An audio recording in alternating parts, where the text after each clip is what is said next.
Kevin Stefanski talked about the injuries today. We learned Maliek Collins out for the year.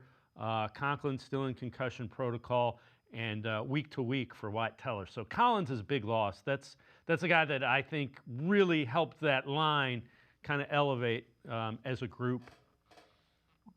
Yeah, I was sort of tooting my own horn on Locked On Browns here on Monday, just talking about how in the offseason when they made that signing, I was trying to tell everybody I could that it was not definitely like the most underrated addition for the Browns this offseason, but also just like across the NFL, I thought it was an underrated addition that people weren't talking enough about because like Maliek Collins was really good last year for the 49ers. He was top 10, I believe, in like pass rush win rate numbers.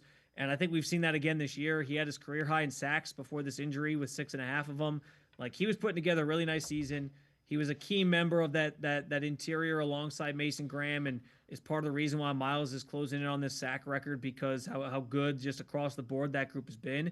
And it's also like it's not just the defensive line though either. Like his impact also affects the linebackers because if he's occupying multiple guys up front, that frees up somebody like Carson Schlesinger to see a clean picture as he's trying to figure out like, do I go after the running back? Am I trying to track down a run player? Am I going to cover a guy? And same thing with Grant Delpit, right? As a safety coming down to the box sometimes, like he helps keep their picture clean. He helps take some pressure off of them and allows them to sort of do their jobs at an effective level.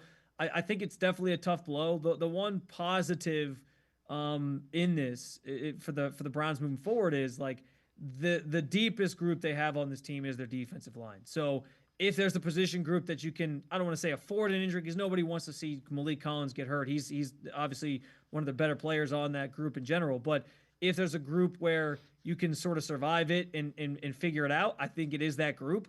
But obviously, hate this for Maliek. He was having such a tremendous year, and you hate it for a defense that's just had so much success this year that they had to sort of see his season come to an end in an unfortunate way like that because he was playing awesome and I wanted to see how he finished and put that sort of final stamp on it, especially if Myles Garrett closes in on that single season sack record and actually breaks it.